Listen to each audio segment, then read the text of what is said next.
একজন সাধু একটি বনে কুটির নির্মাণ করে তপস্যা করতেন।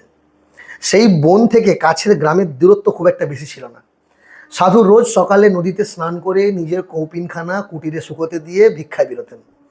একদিন ভিক্ষা করে ফিরে দেখেন যে তার কৌপিনখানা ইঁদুরে কেটে দিয়েছে। সাধু ছিলেন বড় সজ্জন ব্যক্তি, তিনি কঠোর তপস্যা করতেন।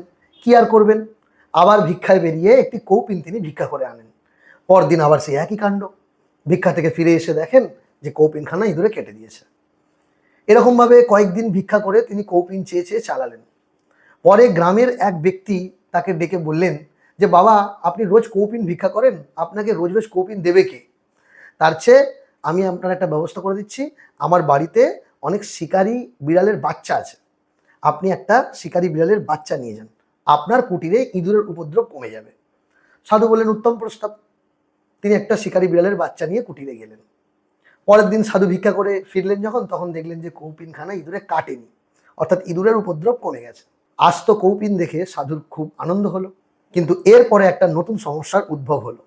দুধ ছাড়া বিড়াল ছানার আহার হয় না, পায়ের কাছে এসে মিউ মিউ করে, দেখে বড় কষ্টও হয়। কি করা যায়? এবার থেকে তিনি ভিক্ষায় বেরিয়ে দুধ চাইতে লাগলেন এবং প্রতিদিন তিনি এক বাটি করে দুধ চেয়ে ভিক্ষা করে আনতেন আর বিড়াল ছানায় খাওয়াতেন। এরকম করতে করতে গ্রামের আবার এক ব্যক্তি বললেন যে বাবা, আপনি রোজ দুধ ভিক্ষা করেন, আপনাকে কে রোজ রোজ দুধ দেবে?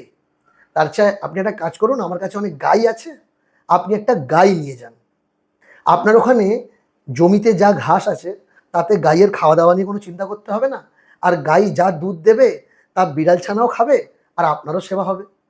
সাধু ভাবলেন মন্দ কি, আমার কুটিরের আশেপাশের জমিতে যা ঘাস আছে তাতে একটা কেন, 3টে গরু খেতে পারে।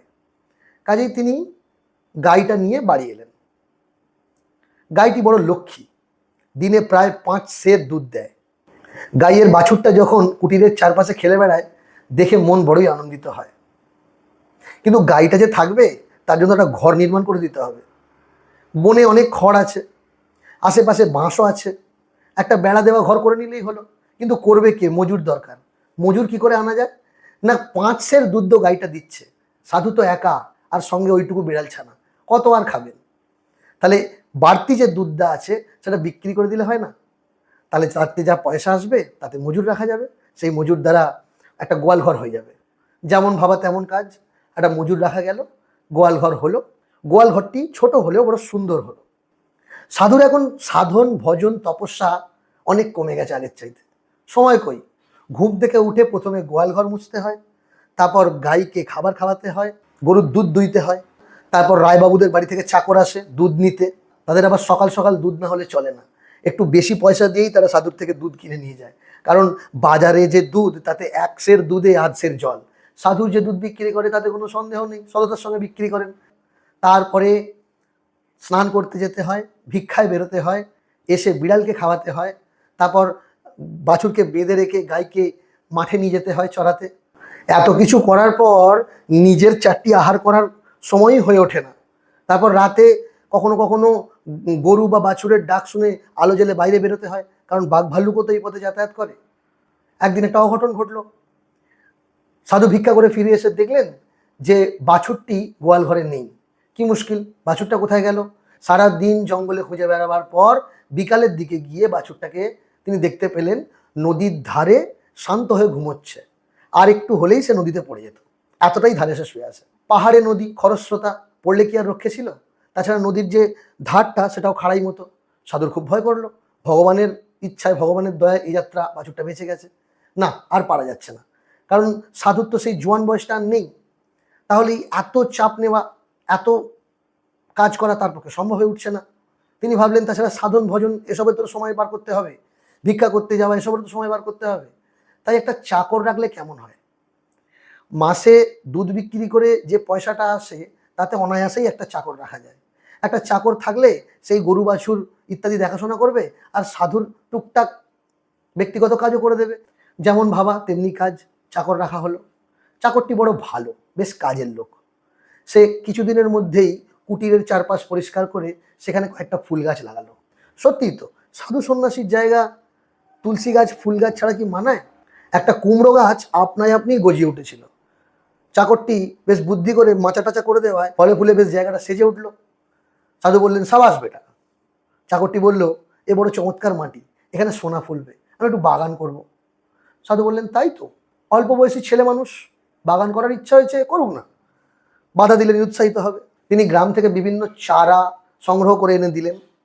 চাকরটি কিছুদিনের মধ্যেই বাগান করে ফেলল। যখন ফলে ফুলে সবজিতে বাগান ভরে উঠল, তখন কিছু বাড়তি সবজি সাধু দান করে দিতে লাগলেন। চাকরটা আরও বাড়তি সবজিগুলো বাজারে বেচে আসতে লাগলো। কিছুদিন বাদে ঝড় বৃষ্টিতে সাধুর কুটিরটা নষ্ট হয়ে গেল। সাধু বললেন, বাবা রামচরণ, কি করা যায় বলো দেখি। চাকরের নাম রামচরণ। রামচরণ বললে যে, বাবা যদি অভয় দেন তাহলে একটা কথা বলি, একটা পাকা বাড়ি নির্মাণ করে ফেলি। সাধু বললেন, সে কি করে সম্ভব? তিনি আশ্চর্য হলেন। রামচরণ বলল যে, সম্ভব বাবা, ওই বিলের ধারে নতুন ইট তৈরি করা অনেক সহজ, নিজেরা যদি করে নিই তাহলে অনেক কম খরচায় হয়ে যাবে। তাছাড়া মাসে দুধ বিক্রি করে যে টাকা হয় এবং শাকসবজি বাজারে বিক্রি করে যে টাকা হয়, তাতে অনায়াসেই একটা ঘর তৈরি করা যায়। তাছাড়া এই টাকাগুলো সুরক্ষাও তো করতে হবে, জঙ্গলের মধ্যে ডাকাতের ভয় আছে, বাড়িতে ডাকাত পড়তে বা চুরি হতে কতক্ষণ। সাধু ভাবলেন যে রামচরণ অল্প বয়স্ক হলেও তার বুদ্ধি কিন্তু খুব প্রখর, এরকম বুদ্ধিমান লোক খুব একটা পাওয়া যায় না। রামচরণ যা বললেন সাধু তাতে সায় দিলেন। বাড়ির কাজ শুরু হলো। এদিকে রামচরণও মন দিয়ে চাষাবাদ করতে লাগলো। সাধু তার জন্য জমিদারকে বলে একটা ধান জমির ব্যবস্থা করে দিলেন। সেখানে চাষের কাজ সে দেখতে লাগলো। বাড়ি তৈরি হয়ে গেল। এই এত কাজের জন্য আরও বাড়তি চাকর রাখতে হলো। কিছুদিন পর সাধুর মনে হলো যে এই ঘরে আর কুলোয় না। তখন তিনি নিজের যে ঘরটা তৈরি হয়েছিল সেটা চাকর বাকরদের জন্য ছেড়ে দিলেন। তার জন্য আরও বড় অট্টালিকা নির্মাণ হলো। পুকুর কাটা হলো, পুকুরে মাছ চাষ হলো, গোয়াল ভরা গরু হলো। সাধু বলদ কিনে দিয়েছেন, রামচরণ তাতে চাষ করে। 8-10 জোড়া বলদ হলো সেখান থেকে। কি ছিল আর কি হলো, ক্রমে গোটা বন গ্রামে পরিণত হলো। এখন সাধু আর সন্ন্যাসী রইলেন না, তিনি হয়ে উঠলেন জমিদার, ব্যবসায়ী, মহাজন। পশুরা অভ্যাসবশত কাজ করে আর মানুষ বিচার করে কাজ করে। পশুর আর মানুষের মধ্যে এই তফাৎ। কিন্তু বিচার করলে কি হবে? মানুষের বিচার সবসময় ঠিক হয় তা তো নয়, কারণ আমাদের মন আমাদেরকে যেরকমভাবে ফাঁকি দেয় এই পৃথিবীর আর কেউ সেরকমভাবে ফাঁকি দিতে পারে না। আমরা যখন ধীরে ধীরে অধঃপথে চালিত হই কিংবা অন্যায় করি, আমাদের মন কিন্তু আমাদেরকে কোনো না কোনোভাবে বুঝিয়েই দেয় যে আমরা সব ঠিকই করছি। যাই হোক, একদিন সাধুর গুরুদেব শিষ্যের সন্ধানে সেই বনে এলেন। তিনি এসে দেখে অবাক হয়ে গেলেন। তিনি বললেন যে, এখানে তো বন ছিল, সেই বন তো আর বন নেই, এখন তো গ্রাম হয়ে গেছে। তিনি খোঁজ খবর নিয়ে জানতে পারলেন যে এই সমস্ত কিছু সম্পত্তির মালিক তার সেই শিষ্যটি। তিনি আর দেরি না করে সেই শিষ্যর কাছে চলে গেলেন। গুরুকে দেখে শিষ্য চিনতে পারলেন এবং তিনি এসে গুরুকে প্রণাম করলেন। গুরু জিজ্ঞেস করলেন সাধুকে, এসব কি? সাধু বললেন, গুরুদেব, এই যা কিছু দেখছেন সবই এক কৌপিন কা ওয়াস্তে, অর্থাৎ একটা কৌপিনের জন্য। গুরুর দর্শনে সাধুর জ্ঞানচক্ষু খুলে গেল। তিনি বুঝতে পারলেন যে তিনি ভুল পথে চালিত হচ্ছিলেন। সাধন ভজন ঈশ্বর প্রাপ্তি তার মূল লক্ষ্য ছিল, সেই লক্ষ্য থেকে তিনি বিপথে চলে গেছেন। তখনই তিনি সব কিছু ছেড়ে দিয়ে গুরুর সঙ্গে আবার সাধনার পথে চললেন। এই গল্পটি রামকৃষ্ণের কথা ও গল্প থেকে নেওয়া। আপনারা কি আগে থেকে এই গল্পটি জানতেন? যদি আগে থেকেই জেনে থাকেন তাহলে কমেন্টে বলুন। এই গল্প থেকে আমরা দুটো প্রধান জিনিস শিখতে পারি।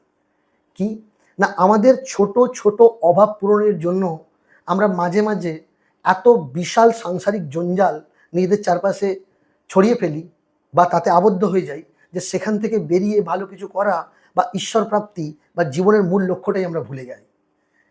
সেটা থেকে আমাদের বিরত থাকতে হবে। আর একটা কি, যে জীবনের সদ্গুরুর দর্শন যখনই হবে তখনই আপনি জীবনের লক্ষ্য বুঝতে পারবেন। এই জন্যই জীবনে গুরুর দরকার আছে। এরকমই আরও ভিডিও দেখতে ফলো করতে ভুলবেন না। ভালো থাকবেন।